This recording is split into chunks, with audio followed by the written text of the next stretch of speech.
Good morning, everybody. Welcome back to Someone Scott Selections here for Sunday, August 14th. Before getting today's play of the day, quick recap of what happened yesterday. We had a loss in baseball with the Padres team total over 5.5 runs at -108 on FanDuel.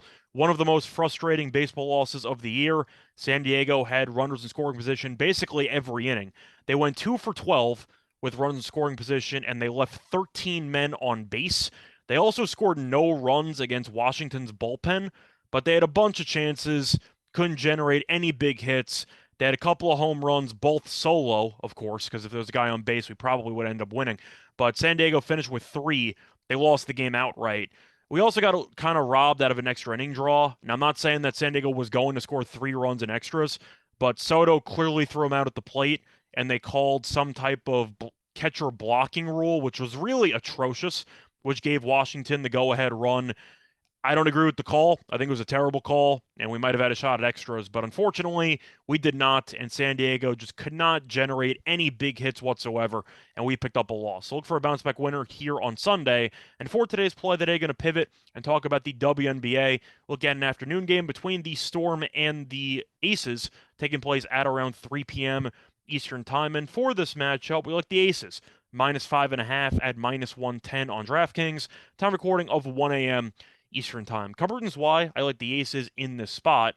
First reason, going based on recent form, the Aces have been playing some great basketball lately. The Aces have won 7 of their last 9 games by at least 7 points. On top of that, they also have done well against the Storm so far this season, as the Aces have won 2 of the 3 meetings by at least 8 points, including an 8-point road victory against Seattle on August 7th. But the main reason why I'm going to take the Aces, and the main reason why this might be one of the stupidest lines on the board, is the fact that one of these teams is motivated and one of these teams is not. It is the regular season finale in the WNBA, which of course means that a lot of teams are still fighting for actual seeding and potential playoff spots. But these teams have completely separate ambitions for this upcoming game.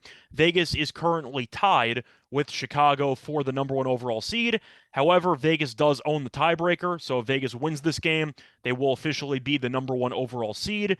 Meanwhile, Seattle has absolutely nothing to play for. Seattle has officially clinched the 4 seed, and yet the spread is only 5.5.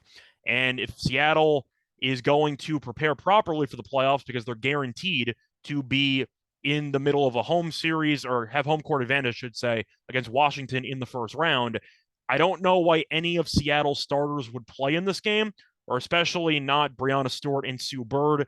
Bird might play a minute because it's technically her final regular season game, so she might end up checking in briefly, immediate take foul, round of applause, and she's done for the day. But Breanna Stewart should not be playing in this game. And Seattle, since they have nothing to play for, I really don't know why this line is not Vegas -9, -10. I mean, they just played, as I said before, about a week ago, and Vegas beat them on the road by 8. And now Seattle should be benching everybody, while Vegas should be starting everybody. And Vegas is at home. So I don't understand this line at all.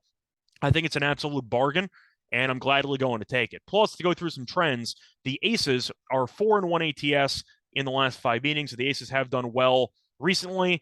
But if you want to also look at the overall schedule for the WNBA, we see in the Premier League, for example, in soccer, they tend to try to get all of the teams that are playing for something in the final day of the regular season playing at the same time, so you can avoid any scoreboard watching, etc. The WNBA has not done that, which is extremely stupid for the record. So teams can basically determine if they want to start or bench everybody based on what happened previously. Luckily for us, Vegas is the early game. Vegas plays at 3 o'clock Eastern Time, while Chicago, the team they're competing against, plays at 5 p.m. So there is no scoreboard watching. There's nothing to worry about for Vegas in terms of benching people. If Vegas wins, they get the 1 seed, and they play first. And that's really all that needs to be said for motivation. I think Vegas comes out and smacks this team. I think Seattle comes out and benches everybody, probably loses by 15 plus. But -5.5, with right now a team that's competing for the number 1 overall seed, I think it's an absolute bargain, especially with the motivation differentials. The play that once again here for Sunday, August 14th, is going to be on the Aces -5.5 at -110 on DraftKings. Bye, everyone.